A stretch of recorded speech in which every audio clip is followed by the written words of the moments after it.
The lights flickered again as another explosion rocked the administration building. Iris Calloway gripped the edge of her desk and tried to keep her voice steady while speaking into the emergency broadcast system. Outside the reinforced windows, the sky burned orange and red as Vorathi bioships descended through the atmosphere like falling stars made of flesh and chitin. "This is Talus IV Colony. We are 3,000 souls, mining outpost. No weapons, no defenses." Her hands shook as she pressed the transmission button again. "If anyone receives this signal, please respond. We have families here, children, we need help." The words felt hollow even as she spoke them. Talus IV sat in the Outer Rim territories, weeks away from the nearest military patrol route. The galactic community had always assured them that peace reigned in these distant sectors. No one expected war to reach this far. No one prepared for it. Through the window, Iris watched the first wave of Vorathi ground forces spill from their organic landing craft like insects from a disturbed nest. They were efficient and merciless, moving through the northern farming districts in organized swarms. The felon wheat fields that had taken 3 years to cultivate disappeared under thousands of razor-sharp limbs and gnashing mandibles. "Everyone to the emergency shelters," Iris announced over the colony-wide intercom. Her voice cracked slightly, but she forced herself to continue. "This is not a drill. Proceed to your designated shelter immediately. Bring only essential supplies and help your neighbors." She could see them now through the security feeds. Families running through the streets. A dulcet merchant carrying 2 human children who were not his own. A group of human engineers helping elderly felon farmers toward the underground bunkers. The colony had always been a mixture of species living and working together. 3,000 individuals who had chosen this remote world to build something peaceful. Another explosion shook the building, closer this time. The Vorathi were adapting their bombardment pattern, walking their fire toward the colony's central hub. Iris grabbed the data core containing all of the colony's records and stuffed it into her emergency pack. Birth certificates, medical histories, property deeds, everything that proved these people existed. Her assistant, a young felon named Oren, burst through the door. "Administrator Calloway, the transports are full. We cannot evacuate everyone. The escape pods only hold 400 people." Iris had known this already. She had run the numbers a dozen times since the Vorathi appeared in orbit 6 hours ago. 400 seats for 3,000 colonists. It was an impossible choice. "Priority to children and their guardians," she said quietly. Then medical personnel and anyone with critical skills needed to establish a new settlement. Oren's facial tendrils drooped with grief. "What about everyone else?" "We go to the shelters, we wait, we hope." Iris picked up a framed photograph from her desk. It showed the colony's founding day celebration 2 years ago. Humans, felon, dulcet, and a handful of other species all gathered together, smiling. She slipped it into her pack. "Send the transmission on repeat. Someone might hear it." The journey to the underground shelter complex took 15 minutes through service tunnels that ran beneath the colony. Emergency lighting cast everything in harsh red tones. They passed other groups heading to different shelter sections, everyone moving with the practiced calm that came from regular emergency drills. But this was not a drill. The shelter designated Delta 7 held 200 people when they sealed the blast doors. Families clustered together in the reinforced chambers. Someone had thought to bring blankets and children's toys. A human engineer named Rico was distributing water rations and trying to keep spirits up with bad jokes that nobody laughed at. Iris found a spot against the wall and opened her data pad. The transmission was still broadcasting on emergency frequencies, cycling through every known language and communication protocol. "This is Talus IV. We are under attack. 3,000 civilians need immediate assistance. Coordinates attached. Please, if anyone can hear this message, we need help." Hours passed in tense silence, broken only by the muffled sounds of explosions from above. The children eventually fell asleep despite the noise. Adults sat awake, holding each other, whispering prayers in a dozen different languages to a dozen different gods. Iris checked the transmission logs obsessively. No responses, not even automated acknowledgments from passing ships. They were alone. A dulcet woman named Pyrrha sat down beside her. "Do you think anyone will come?" Iris wanted to lie, to offer hope, but she could not find the words. The nearest military force was the Galactic Patrol Station Kepler, 18 days away at maximum speed. Even if they had received the signal immediately, even if they had dispatched ships the moment the transmission arrived, it would take over 2 weeks for help to reach Talos IV. The Vorathi would not wait 2 weeks. Based on reports from other colonies they had destroyed, the swarm typically consumed everything within 3 days and moved on. "I do not know," Iris finally answered. She pulled out the photograph again and stared at it. All those smiling faces. How many of them were still alive? The bombardment continued through the night. The shelter's structural integrity held, but supplies were limited. They had food and water for maybe 5 days if they rationed carefully. After that, they would have to emerge whether the Vorathi were gone or not.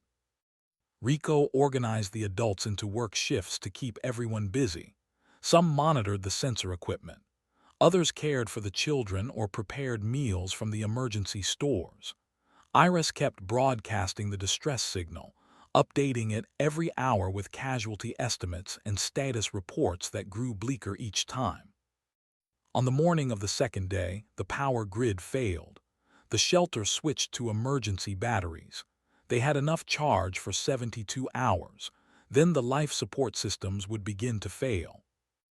Iris held a small child, a human girl no more than 4 years old whose parents had been in the northern districts when the attack began. The girl clutched a stuffed animal and asked when the bad things would go away. "Soon," Iris whispered, stroking the child's hair. "Very soon."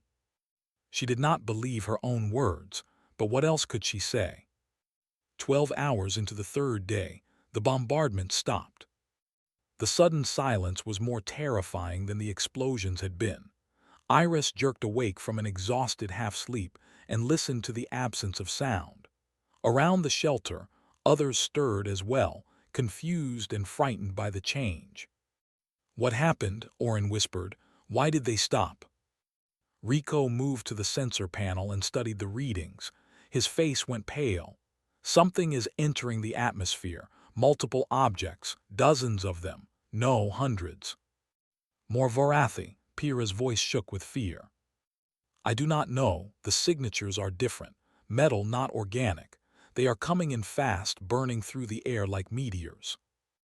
Iris pushed herself to her feet and joined Rico at the panel. The sensor data showed massive heat blooms scattered across the entire colony region. Whatever was happening, it was big. The first impact hit close enough to shake dust from the shelter's ceiling. Then another, and another.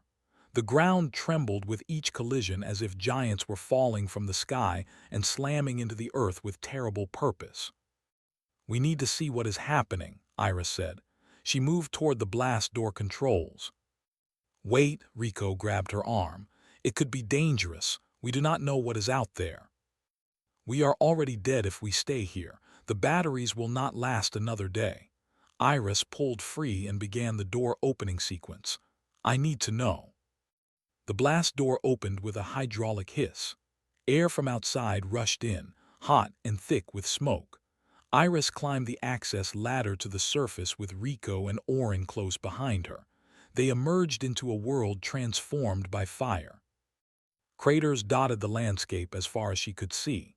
Massive gouges in the earth, still smoking, each one containing a pod of riveted steel and scorch marks. They looked brutal and industrial, nothing like the sleek vessels of galactic civilization. These were hammers, not scalpels, built to survive atmospheric entry through sheer toughness rather than elegant shielding technology. As Iris watched, ramps slammed down from the nearest pods with the grinding shriek of stressed metal. Figures poured out, moving with practiced coordination. They wore heavy armor painted in earth tones and grays, carrying weapons that looked mean and functional. Rail guns, plasma cutters, explosive launchers, equipment designed for one purpose: war. They were human, all of them, but not the small community of human engineers who had lived in the colony. These were different, harder.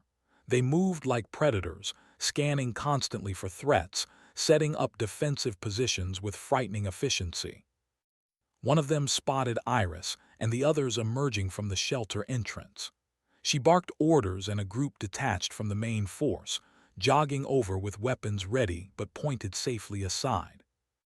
The leader stopped a few meters away and removed her helmet. She was a woman, maybe 40 years old, with scars crossing her face and eyes that had seen too much violence. Her armor was marked with tallies scratched into the metal, dozens of them. "Iris Calloway?" the woman asked. "Colony administrator." "Yes," Iris managed to say. "Who are you? How did you know my name?" "Grace Winters, Volunteer Defense Force Earth Fleet." She gestured to the soldiers behind her. "We received your distress signal 78 hours ago. We came as fast as we could. But the nearest military station is weeks away. How did you get here so quickly?" Grace smiled, but it was not a happy expression. "We did not come from Kepler Station. We came from Earth. When your message reached us, we assembled every ship we could scrape together and burned straight here at maximum speed. Probably burned out half our engines doing it." Iris stared at her. "Earth is 19 light-years away. 18.7 actually. And yeah, it was a hard burn." Grace looked past Iris toward the shelter entrance. "How many survivors in there?" 200 in this shelter. We estimate 1,500 more scattered in other locations across the colony." "Good, more than we hoped for." Grace turned to her soldiers. "Set up a defensive perimeter. Get those civilians to a secure location and start searching for the other shelters. Move." The soldiers scattered to follow her orders. Within minutes, defensive positions were rising from the ground as humans deployed portable barriers and automated gun emplacements. It was like watching a machine come to life, every piece moving in coordination with the others. More pods were landing across the colony. Iris could see them through the smoke, disgorging more soldiers, more equipment. How many had come? "I do not understand," Iris said. "Why would Earth send forces here? This is not your territory. We are not even your species, most of us. Why risk your people for strangers?" Grace looked at her with an expression that might have been confusion. "You sent a distress call, said you needed help. That is all the reason we needed. But your government, your military command, they authorized this." "Government did not send us. We are volunteers. Word went out on Earth that a colony was under attack. People signed up. Within 20 hours we had more volunteers than we had ships to carry them." Grace hefted her rifle. "My squad flew in on a retrofitted cargo hauler, not even a real military transport, just anything that could break atmosphere and mount a gun." Rico had been listening in stunned silence. "How many of you came?" 50,000 soldiers in the first wave. Another 100,000 are forming up back home, waiting for transport." Grace said it like she was discussing the weather, not an army mobilized in less than 4 days. "We figured that would be enough to handle the Vorathi swarm based on their usual attack patterns." 50,000. Iris felt dizzy. Earth had sent 50,000 warriors across 18 light-years because 3,000 strangers asked for help. A new sound cut through the air. Vorathi swarmers, regrouping after the confusion of the drop pod assault. They came from the east in a black tide of chitin and teeth, thousands of them, covering the ground like a living carpet of death. Grace put her helmet back on and checked her weapon. "Get those civilians back in the shelter. Seal it tight. This is going to get loud." "You cannot fight that many," Iris protested. "There are too many of them." Grace looked at the approaching swarm and then back at Iris. "We are from Earth, Everything on our planet tried to kill us while we were learning to walk upright. Bugs do not scare us." She turned to her soldiers and raised her voice. "Defensive line, people. Let them come. Show these things what happens when they mess with humans." The soldiers moved into position with calm determination. No fear, no hesitation. They stood between the colonists and the swarm like a wall of armored flesh and stubborn will. Iris retreated to the shelter entrance, but she could not look away. The Vorathi hit the human defensive line like a breaking wave. Railgun fire tore through their ranks. Explosions ripped apart their formations. When they got close enough, humans met them with powered blades and sheer bloody-minded courage. The line held. It should not have been possible. The Vorathi outnumbered the human defenders 20-1 in this sector alone. But the humans fought with a coordination and ferocity that stopped the swarm cold. When one soldier fell, two more moved up to fill the gap. When ammunition ran low, they switched to backup weapons without missing a beat. Grace Winters stood in the center of the line, directing fire and calling out weak points in the Vorathi formation. Her armor was splashed with ichor, but she never stopped moving, never stopped fighting. And behind that defensive line, 3,000 colonists huddled in their shelters, finally understanding that they were not alone anymore. Someone had heard their call. Someone had come. The battle lasted 6 hours before the Vorathi finally retreated. Grace walked the defensive line afterward, checking on her soldiers and cataloging their losses. 19 dead, 43 wounded, against a swarm of thousands. Iris emerged from the shelter with other colonists as human medics set up triage stations. She watched as they treated not just their own wounded, but also moved immediately to help injured colonists they found in damaged buildings. A human medic named Davis worked on a felon farmer's broken leg with the same care he had given to his fellow soldiers moments before.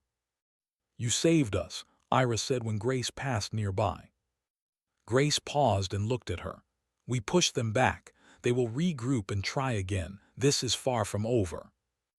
"But you came so far, lost people already. You could leave now, take who you can carry on your ships." "We did not come here to evacuate survivors." Grace checked her rifle and reloaded it with practiced ease. "We came here to end the Vorathi threat. That means killing every single one of them or driving them so far away they never come back." Oren approached hesitantly. "Why do you fight like this? Your people, they do not run even when overwhelmed. They just keep fighting.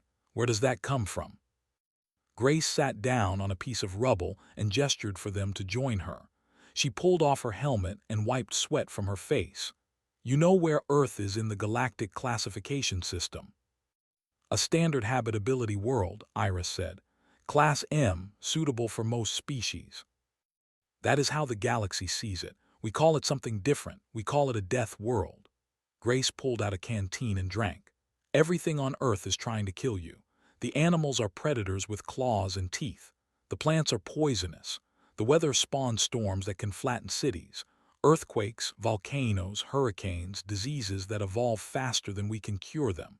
Our own bodies attack us from the inside with cancer and organ failure. We evolved in an environment where you fight or you die. There is no third option." She pointed to the Vorathi bodies being cleared from the field. "These bugs are scary to species that evolved on gentle worlds, but humans grew up fighting things worse than this every single day. Our ancestors killed mammoth predators with nothing but sharpened sticks. We learned to survive in environments that would kill most spacefaring species in hours." "But you could have stayed safe on your world," Pyrrha said. "You have technology now, defenses. You did not need to come here." Grace smiled. "That is the other thing about humans. Somewhere in our evolution, we developed this annoying tendency to care about people who are not even our tribe. We see someone in trouble and something in our brain just screams that we have to help. Cannot really explain it. It is just part of who we are." Rico had been listening quietly. "In the battle, I saw one of your soldiers get surrounded. Davis, I think his name was. He did not call for help, he just fought harder. Grace's expression darkened. Yeah, Davis triggered a grenade when they overwhelmed him, took 6 Vorathi with him when he went. That is madness, Oren said. Why would he do that? Because he knew if he went down fighting, he would buy time for the rest of us to reinforce that section of the line. Because he made a choice that his life meant something if he spent it protecting others. Grace stood up. That is what humans do. We calculate the cost, we accept it, and we do what needs doing anyway. She walked away to check on her other squads, leaving the colonists to process what they had heard. Over the next 2 days, more human forces arrived. The Sky Rain dropped pods every few hours as transport ships in orbit deployed their cargo of soldiers and equipment. The humans fortified the colony, turning it from a peaceful settlement into a fortress. They dug trenches, planted mines, established overlapping fields of fire. Every street became a kill zone, every building a potential strongpoint. And they trained the colonists.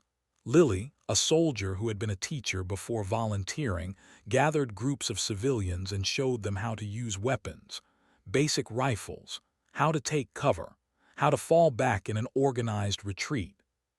You are not helpless, Lily told them. You can fight too, we will show you how. Iris learned to field strip a rifle.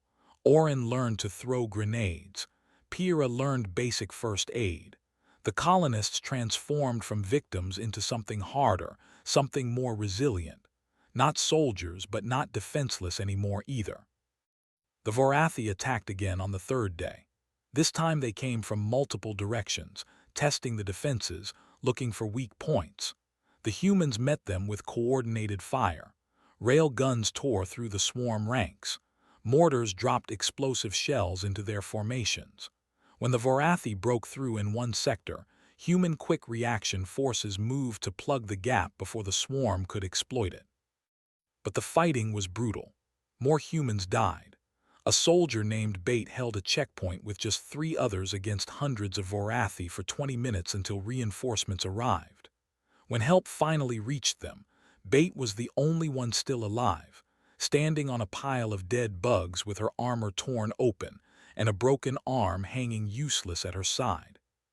Held the line, she said before collapsing. The medics rushed her away and Iris later learned she would survive.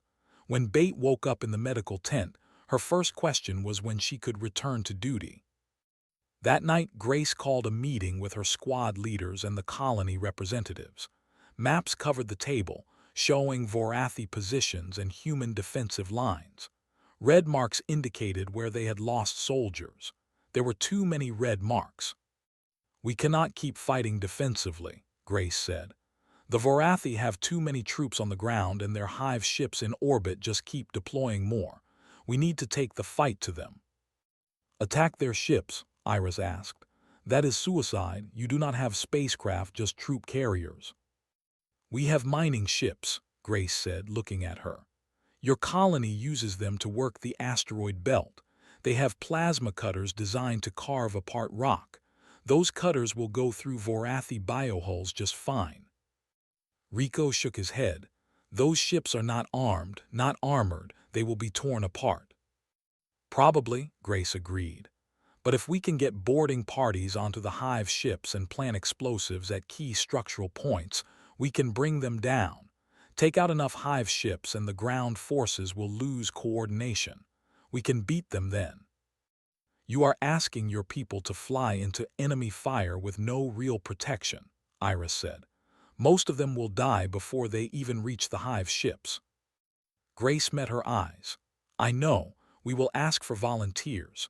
Everyone who goes on this mission will know the odds, and they will go anyway because that is what humans do. The meeting ended with the plan approved.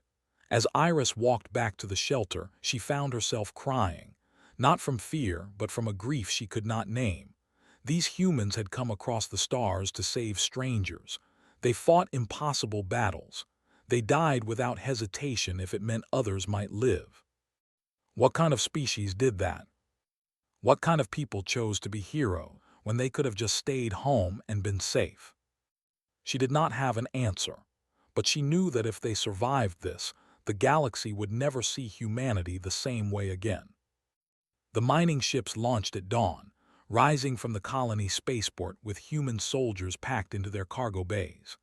Iris watched from the command center as 12 civilian vessels transformed into improvised warships climbed toward orbit. Each ship carried 50 soldiers and enough explosives to crack a small moon. Grace had asked for volunteers. Every single human in the colony raised their hand. The mining ships had never been designed for combat. Their hulls were reinforced to survive asteroid debris, but that would not help much against Vorathi bioweapons. The plasma cutters mounted on their forward sections could slice through rock efficiently, which meant they could potentially cut through organic ship hulls too. It was a desperate plan built on improvisation and hope. Rico monitored the sensor feeds, tracking the mining ships as they accelerated toward the Vorathi fleet hanging in orbit. They are targeting the 3 smaller hive ships first, trying to draw the defenders away from the command vessel. Smart, Grace said. She stood beside Iris, watching her people fly into what was almost certainly death. Her face showed nothing, but her hands gripped the table edge hard enough to make her knuckles white. The first mining ship reached engagement range. Vorathi biofighters swarmed out to intercept it, living creatures bred for void combat with acid sacs and razor wings. The mining ship pilot put the vessel into a hard spin, using the mounted plasma cutters like weapons. Superheated energy beams carved through the fighter swarm. They are adapting mining techniques, Rico said with something like awe in his voice, using the cutting pattern they would normally employ on asteroid surfaces. 2 more mining ships joined the first, and suddenly the Vorathi fighters found themselves facing a coordinated defense they had not expected. The humans worked their cutters in overlapping fields, creating a killing zone that nothing could pass through unscathed. But the Vorathi adapted too. They came in waves, accepting losses to overwhelm the defensive fire. One mining ship took critical damage and began venting atmosphere. Through the sensors, Iris watched tiny figures in spacesuits leap from the dying vessel, using personal thrusters to continue toward the nearest hive ship. "What are they doing?" Oren whispered. "Their ship is destroyed, they should retreat." "They are still going forward," Grace said quietly, "because the mission is not over yet." The surviving soldiers from the destroyed mining ship reached the hive ship hull and attached magnetic clamps. Plasma cutters designed for mining rock went to work cutting through bioorganic armor.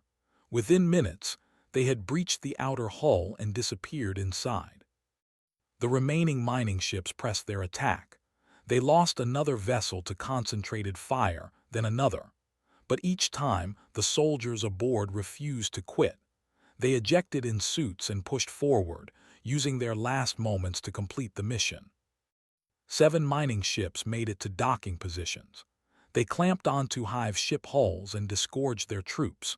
Humans in heavy armor poured into the organic corridors of the Vorathi vessels, fighting through defenders with rail guns and explosives.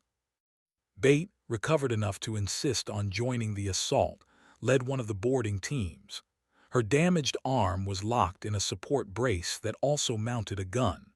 Through the communications channel, Iris heard her calling out directions to her squad. "Corridors are tight. Move in pairs. Watch for ceiling spawners. They drop acid. Contact front. Heavy drones at least 20. Grenades clear the passage. Keep moving." The hive ships had not been designed for internal defense. The Vorathi bred their warriors for open combat or swarm tactics, not close quarters fighting in narrow corridors. But humans had evolved in caves and forests where every space was confined. This was their environment. Squad after squad pushed deeper into the hive ships. They took losses. Soldiers fell to acid spray or crushing mandibles or simple overwhelming numbers. But they pressed forward, planting mining charges at structural weak points, identified by engineers who had studied the sensor data. Grace listened to the reports coming in, her face carved from stone. Each casualty was noted, each objective completed added to the tally. The cost was climbing, but so was the progress. Bates' team reached the core chamber of their target hive ship. The biological heart that powered the vessel pulsed in the center of a massive cavity, surrounded by fluid and membrane structures. Vorathi defenders swarmed from every opening, desperate to protect their ship's vital organ. "We cannot hold this position," Bate reported. Her voice was calm despite the chaos audible in the background. "Planting charges now. Will detonate on my mark." "Negative," Grace said into the communicator. "Bate, set the timer and fall back. You have time to reach extraction." "Negative command. Too many hostiles between us and the exit. If we fall back, they will disarm the charges." A pause, then. "It has been an honor serving with you." "Bate, that is an order." "Sorry, Commander, cannot hear you, signal breaking up." Bate's voice crackled. "All teams' charges are armed. Suggest you clear the area, detonating in 30 seconds." Grace closed her eyes briefly. When she opened them again, they were wet, but her voice stayed steady. "All teams withdraw immediately. Get clear of the hive ships now." The next 30 seconds felt like hours. Human soldiers fought their way back toward their entry points, racing against the timer. Some made it out. Some did not. Bate and her entire team stayed at the core, fighting off Vorathi defenders until the charges exploded. The first hive ship broke apart in a cascade of fire and venting atmosphere. Then the second. Then the third. 7 massive vessels died in orbital space, torn apart by explosives placed at critical junctions by soldiers who knew they would not survive to see their victory. The Vorathi fleet immediately fell into disarray. Without those hive ships providing coordination, the ground forces on Talos IV began to lose cohesion. The swarm patterns broke down into confused mobs. The biofighters in orbit scattered, no longer receiving guidance from hive queens. Grace turned to Iris. "Now we finish them." Human forces on the ground launched a coordinated assault. They hit the confused Vorathi swarms from multiple directions, using the tactics they had been preparing for days. The colonists, trained by Lily and others, joined the fight too. They were not soldiers, but they could hold defensive positions and provide covering fire. Iris found herself on a rooftop with a rifle, shooting at Vorathi warriors alongside Pyrrha and Orin. It felt surreal. 3 weeks ago she had been filing mining permits and resolving disputes about water rations. Now she was killing alien invaders with a weapon she barely knew how to use. But the humans had taught her well. Aim for center mass. Control your breathing. Squeeze the trigger, do not jerk it. The basics, but basics worked. The battle raged for another 12 hours. Human forces pushed the Vorathi back sector by sector. The remaining hive ships in orbit began to retreat, pulling back their ground forces in a chaotic withdrawal. The swarm that had seemed unstoppable 3 days ago now fled before human determination. By nightfall, Talos IV belonged to its people again. Grace stood in the command center reviewing casualty reports. 800 humans dead, nearly 2,000 wounded, the cost of victory written in blood and sacrifice. Iris approached her carefully. "We survived because of you, because of them." Grace looked at the list of names on her data pad. Bates' name was highlighted. They volunteered. Every single one knew the odds. They went anyway. She looked up at Iris. "That is what humans do. We see someone in trouble and we cannot help but try to save them, even if it costs us everything." "I do not understand that," Iris admitted. "My species, we value survival above all else. We calculate risks. We do what is logical." "Maybe that is why you survive," Grace said. "And maybe that is why humans keep rushing toward danger when the smart thing would be to run away." She smiled sadly. "We are not always logical, but we are always there when someone needs us." Outside, the colony began the slow work of recovery. Human engineers helped rebuild damaged structures. Human medics treated wounded colonists. Human soldiers stood watch, making sure no Vorathi returned. And in orbit, one hive ship remained, the largest one, the command vessel. Grace looked up at the sky. "One more fight," she said softly, "then this is over." The command hive ship hung in orbit like a diseased moon, 3 times larger than any vessel Iris had ever seen. Sensor scans showed thousands of defenders still aboard, all protecting the hive queen at its core. Taking it would require everything the humans had left. Grace assembled her remaining forces in the colony square. 2,000 soldiers, many wearing bandages and repair patches on their armor. Every single one stepped forward when she asked for volunteers for the final assault. Again. "This is different from the last attack," Grace told them. "The Queen knows we are coming now.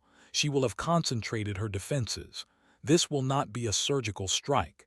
This will be a grinding fight through every corridor, every chamber. Many of us will not come back." Nobody left the formation. Iris watched from the side, still unable to comprehend this kind of courage.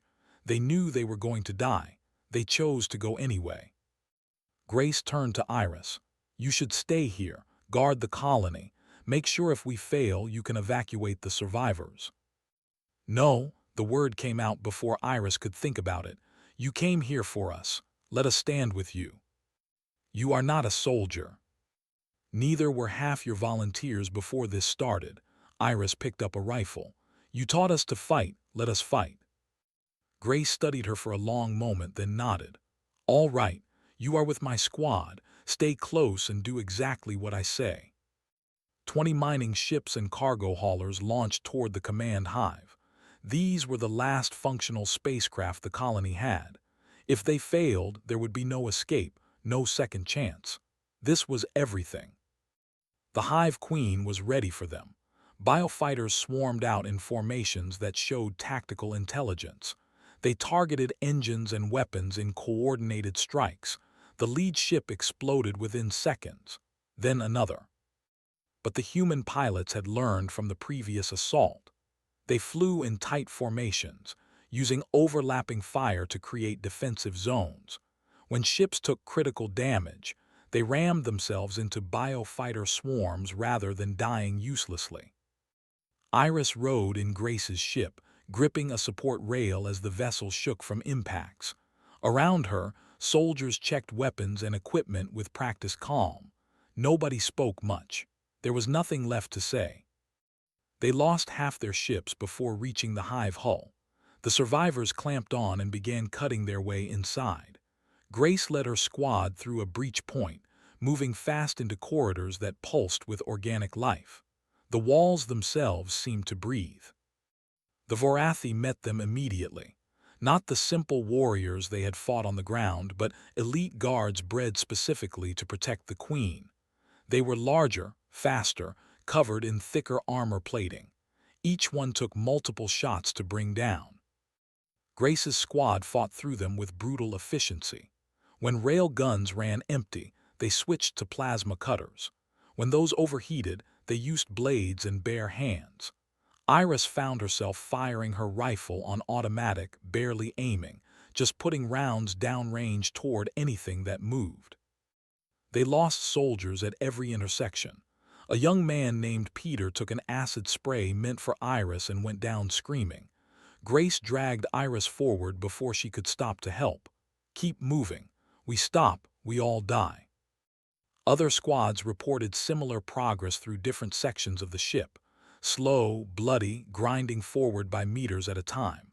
The Queen was throwing everything she had at them, and it was working. Casualties mounted.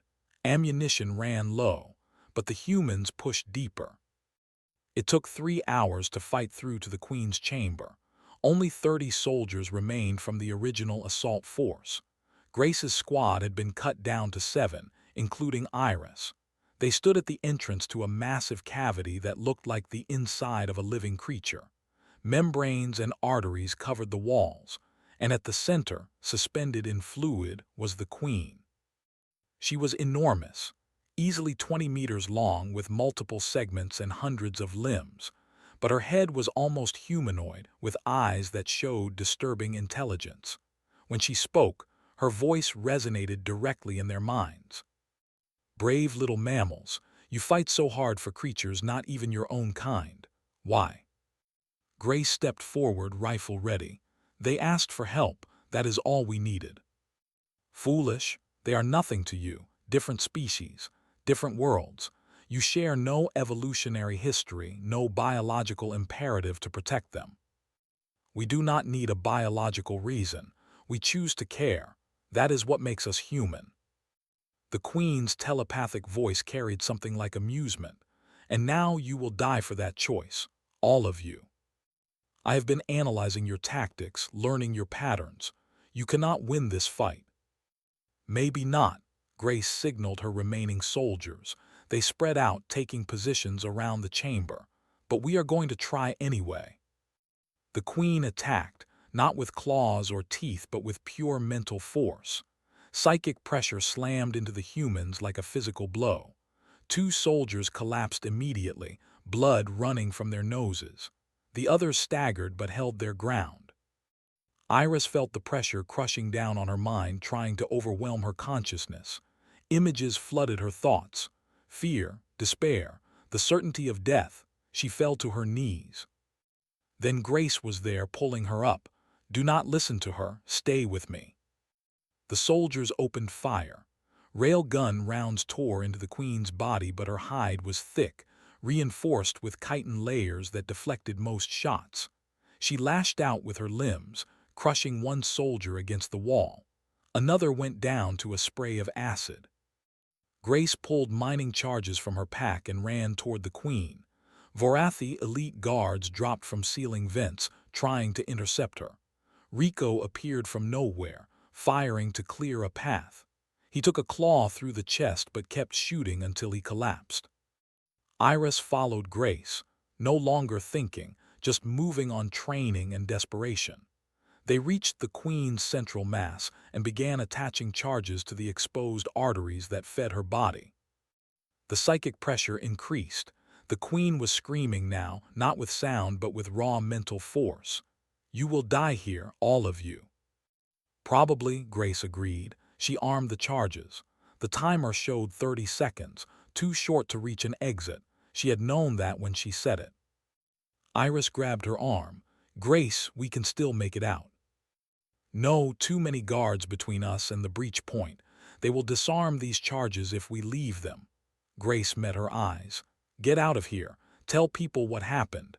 Tell them Earth keeps its promises." "I will not leave you."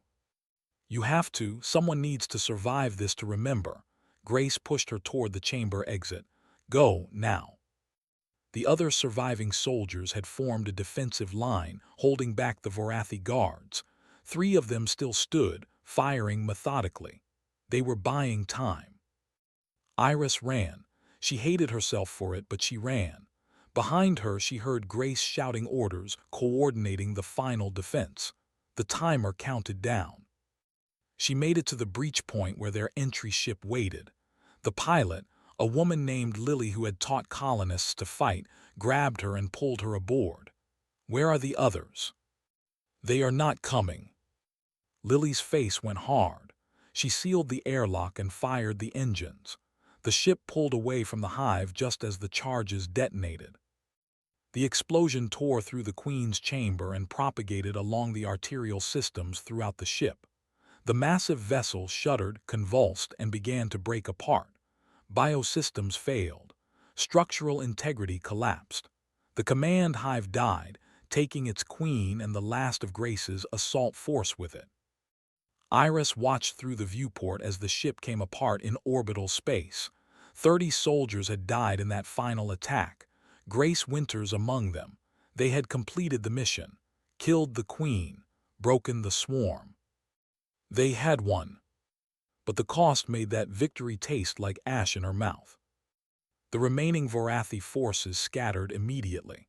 Without the Queen's coordination, they lost all cohesion.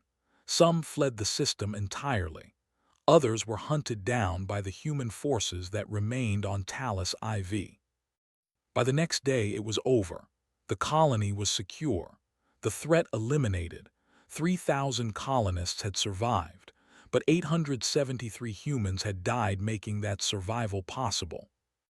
Iris sat in the command center and stared at the casualty list.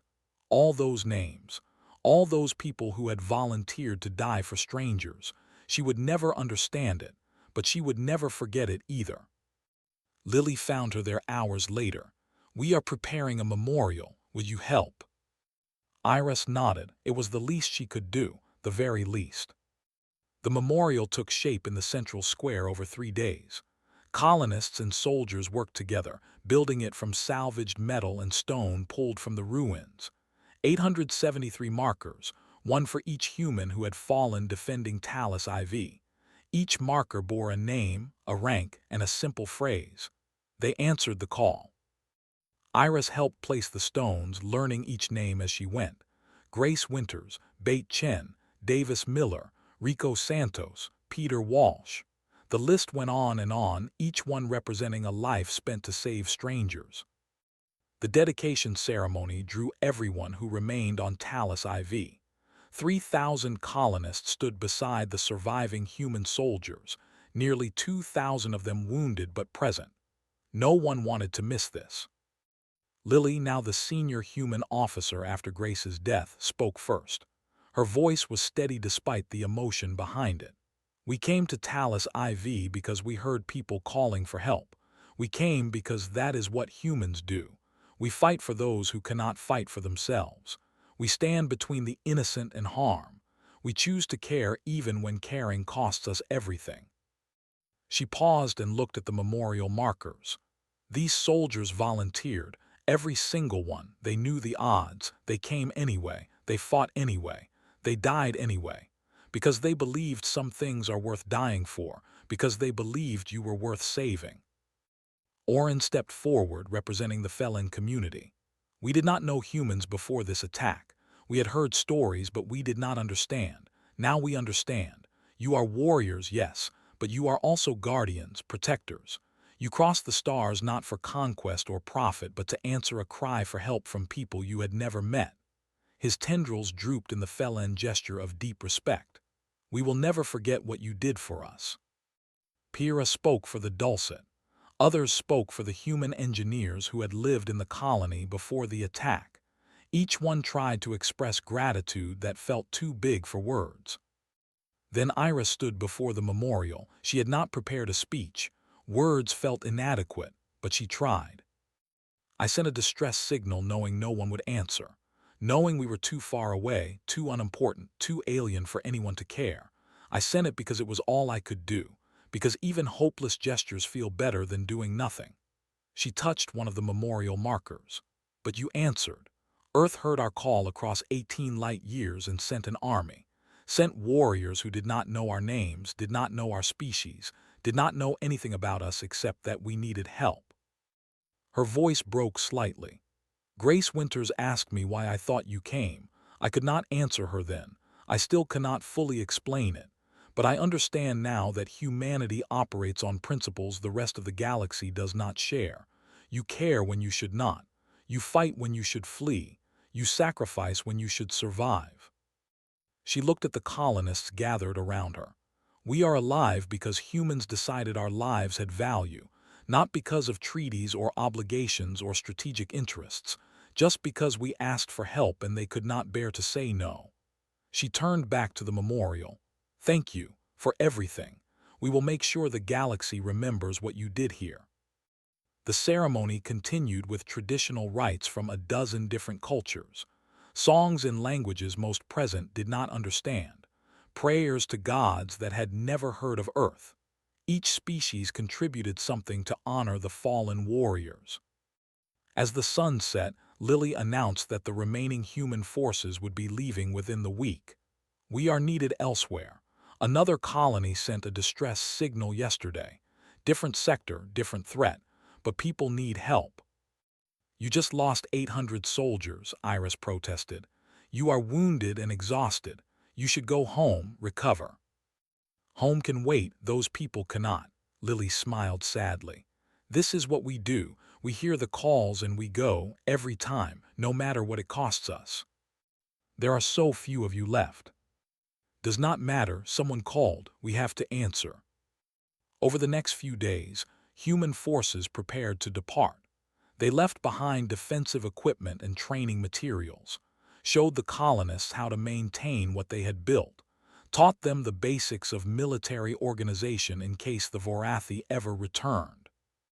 Iris spent those days talking with the soldiers, trying to understand them. She spoke with a young woman named Sarah who had lost her entire squad. "Do you regret coming here?" Iris asked.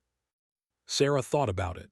"No, we saved 3,000 people. That matters more than anything else." "But your friends died."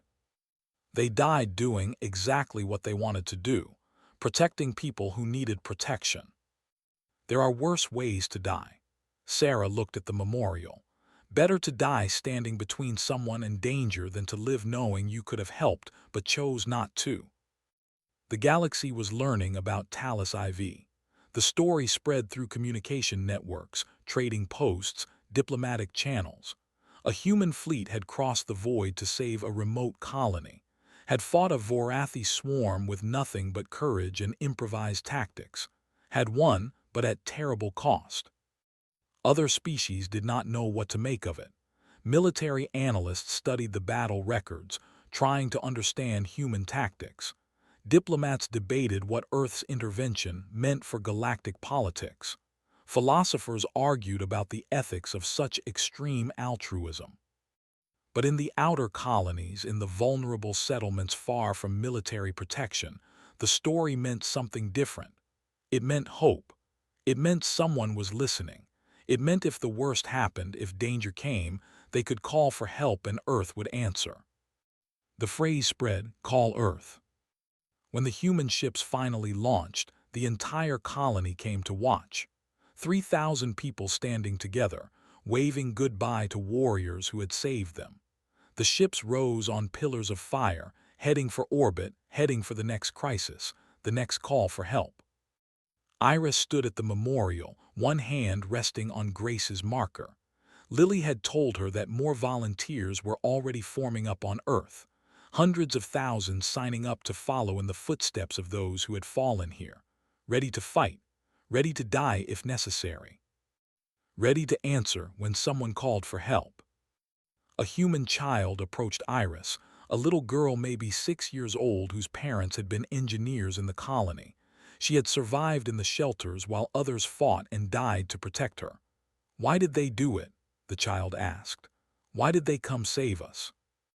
Iris knelt down to the child's level. "Because they are humans, because someone asked for help and they could not say no."